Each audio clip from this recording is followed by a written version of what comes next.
اکثر آپ میں سے بہنیں پوچھتی ہیں کہ جن دنوں میں ہمارے منتھلی سائیکل آتے ہیں ان دنوں میں ہم میکسیمم عبادت میں کیسے اپنا وقت گزاریں. سو ہم پہلے بھی اس کے اوپر بات کر چکے ہیں, لیکن جب ہم تسبیح کے حوالے سے بات کر رہے ہیں so it's a good incentive کہ آپ ان دنوں میں اپنے ہاتھ میں تسبیح رکھیں. پلیز ڈونٹ پٹ اے فتوا آن اٹ کہ جی میں پیریڈز میں تسبیح کیسے پکڑ سکتی ہوں. اٹس جسٹ تسبیح, کوئی مسئلہ نہیں ہے, آپ کا ہاتھ پاک صاف ہے بالکل. There is nothing wrong with your hand, fine. تو آپ تسبیح پکڑیں. اور بعض اوقات ہم جو ہے نا وہ بہت لمبا ٹارگیٹ بنا لیتے ہیں. میں 100 ٹائمز یہ پڑھوں گی, 100 ٹائمز یہ پڑھوں گی, 100 ٹائمز یہ پڑھوں گی.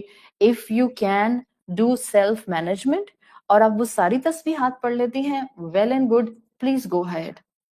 لیکن اگر آپ کو لگتا ہے کہ اکثر و بیشتر جو ہے میں پلان کرتی ہوں تسبیح پڑھنے کا مگر میں پھر پڑھ نہیں پاتی, کوئی ایک چھوٹا سا فریز تسبیح کا فکس کر لیں. لیٹس سے اس رمضان آپ نے اپنے پیریڈز کے دنوں میں بس کانسٹنٹلی تسبیح ہاتھ میں رکھنی ہے جتنا موقع ملے گا, اور آپ یہ تسبیح پڑھتی رہیں گی. لیٹس سے آپ میں سے کوئی اللہ کو جاننے کے لیے اللہ اکبر کی تسبیح پکڑ لیتا ہے. بس آپ 7 دن 6 دن آپ اللہ اکبر فل کانشیسنس کے ساتھ کرتی رہیے.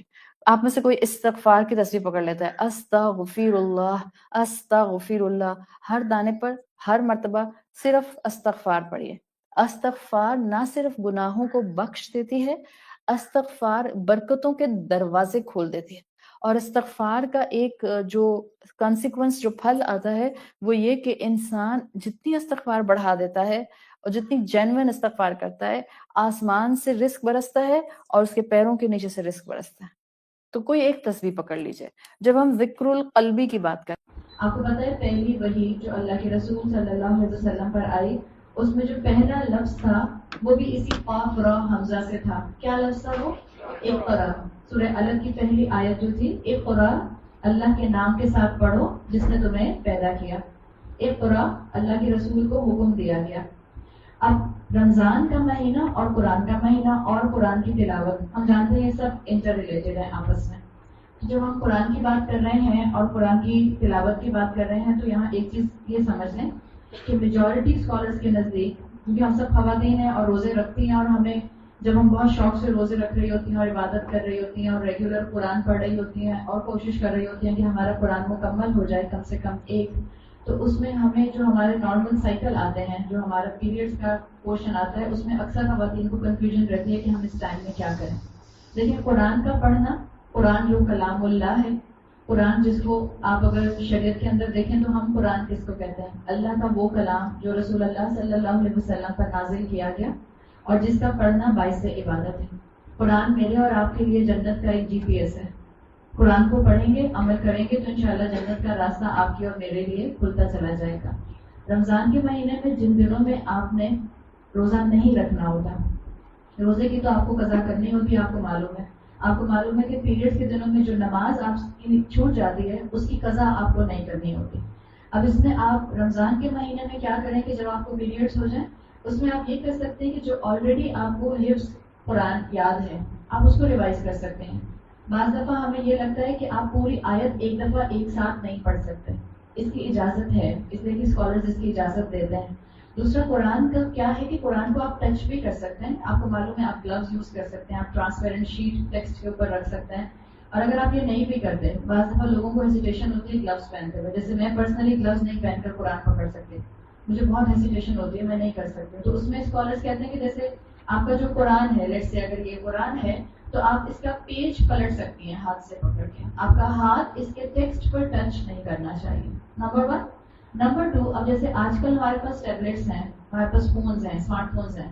اب اسمارٹ فونز کے اندر جو آپ کے موبائل ایپ ہوتے ہیں اور اس کے اندر جو قرآن کا ایپ آتا ہے, آپ یہ بتائیں کیا جب آپ قرآن کا ایپ کھولتے ہیں اور آپ سلائڈ کرتے ہیں اسکرین کے اوپر تو کیا آپ کا جو ٹچ ہے وہ ڈائریکٹ قرآن کے رسم الخط کے اوپر ہوتا ہے یا نہیں ہوتا؟ ڈائریکٹ اس کے اوپر نہیں ہوتا. تو اس میں بھی آپ سلائڈ کر سکتے ہیں, اس کی بھی اجازت ہے. جو پورشن آپ کو قرآن کا یاد ہے, مثال کے طور پر آپ میں سے کسی کو سورہ نبا یاد ہے, آپ میں سے کسی کو سورہ نازیات یاد ہے, کسی کو سورہ یاسین یاد ہے, سورہ رحمان یاد ہے, آپ اس کو ریوائز کر سکتے ہیں. اور اس میں یہ بندش نہیں ہے کہ آپ جو ہے مثال کے طور پر اگر پڑھیں گے اما یتساءلون ایک آیت تو آپ اسے بریک کر کے پڑھیں گے اما یتساءلون, نہیں, آپ ایک ساتھ بھی پڑھ سکتے ہیں. جتنا پورشن آپ کا حفظ ہے آپ اس کو ریوائز کرتے ہی رہیں. اس لیے کہ ہوتا یہ ہے کہ آپ کو معلوم ہے اگر آپ نے ایک سورت یاد کی اور آپ نے اس کو ابھی یاد کیا ہے. ایک تو صورت یاد ہوتی ہے نا جو بچپن سے یاد ہوتی ہے. مثال کے طور پہ سورۃ الاخلاص اگر آپ اور میں 2 سال بھی نہ پڑھیں سورۃ اخلاص تو بھی کیا ہمیں یاد رہے گی؟ یاد رہے گی نا, بھولے گی نہیں. لیکن اگر آپ نے ابھی کوئی سورت یاد کی ہے, جیسے آپ نے جو ہے وہ سورۃ قیامہ یاد کی ہے, آپ کو معلوم ہے کہ اگر آپ نے اس کو 5 دن 6 دن ریوائز نہیں کیا تو 5-6 دن کے بعد آپ نے جتنا اچھا اس کو یاد کر لیا تھا وہ آپ کے ذہن سے نکل جائے گی.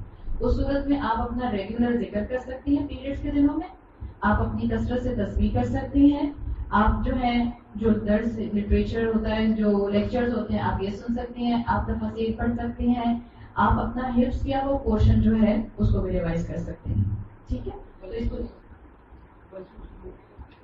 قرآن کے پڑھنے کے لیے, قرآن کا حفظ ریوائز کرنے کے لیے وضو ضروری نہیں ہے. ایک چیز اور بھی ہے جو ہمیں بادر کرتی ہے, لیکن چونکہ علم ہے, اسکالرس کی طرف سے یہ چیز موجود ہے, شریعت کا حصہ ہے, اپنے کان سے گزار لیں. قرآن پڑھنے کے لیے سر کا کور ہونا یہ بھی ضروری نہیں ہے. اس کے بارے میں آپ کو اسکالرس کی اوپینینز مل جاتے ہیں.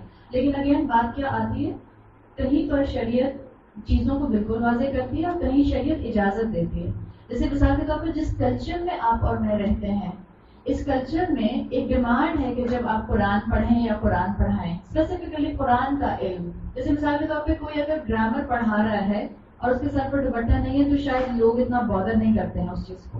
لیکن کوئی قرآن کی ایکسپلینیشن کر رہا ہے, کوئی تجوید پڑھا رہا ہے, کوئی آپ کو جو ہے وہ کسی سورت کی ڈیٹیل بتا رہا ہے, اس صورت میں اگر اس کے سر پر دوپٹہ یا کوئی چادر یا کوئی بھی ہیڈ کورنگ نہیں ہوگی تو ایک بہت بڑا ایشو بن سکتا ہے نا. تو ضرورت کس بات کی ہے, آپ کی نالج میں یہ بات ہو. آپ کسی کو دیکھیں کہ کوئی خاتون بیٹھی ہیں اور قرآن پڑھ رہی ہیں, ان کا سر نہیں ڈھکا ہوا, اب آپ کا اور میرا مزاج ان پر کفر کا فتویٰ لگانے والا نہیں ہونا چاہیے, تاکہ آپ کی اور میری نالج میں یہ بات رہے. آپ کو بتا اس لیے دیا کہ قرآن کی تلاوت کے لیے سر پر دوپٹہ رکھنا جو ہے وہ حجت نہیں ہے, آپ اس کے بغیر بھی تلاوت کر سکتی ہیں. آپ کر لیتی ہیں, آپ کا ایک ادب کا معاملہ ہے قرآن کے ساتھ, آپ کا پروٹوکال ہے, آپ اس کو ضرور فالو کیجیے. جی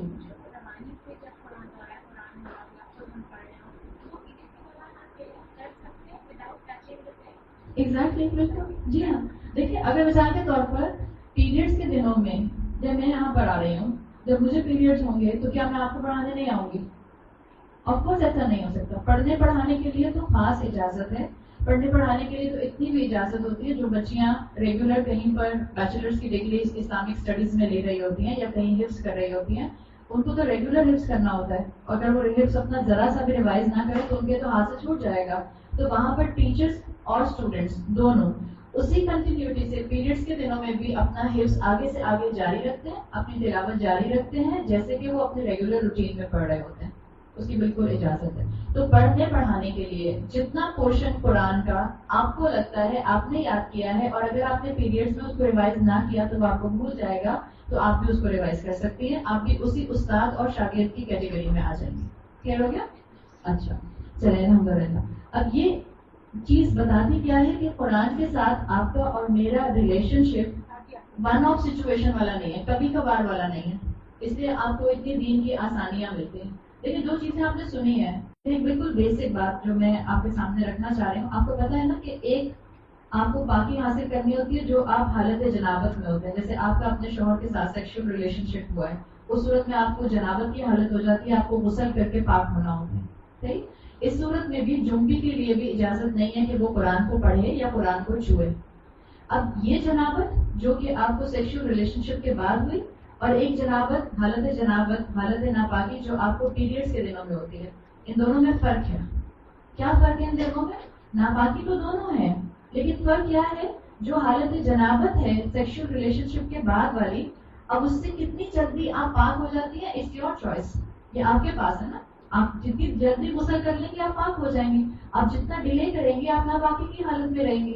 جو پیریڈس والی جنابت ہے, ناپاکی ہے, وہ آپ اور میں اس میں باؤنڈ ہیں کہ ہم ایک سائیکل کو پورا کریں, جس سائیکل کے اندر ہمیں کہا گیا ہے کہ ہمیں اس دوران میں نماز سے دور رہنا ہے یا روزے سے دور رہنا ہے. وہ آپ کے اور میرے کنٹرول میں نہیں ہے. تو یہ والی جنابت جو ہوتی ہے, یہ ناپاکی جو ہوتی ہے, یہ سلائٹلی ڈفرینٹ ہوتی ہے سیکشل ریلیشن شپ کے بعد والی جنابت سے.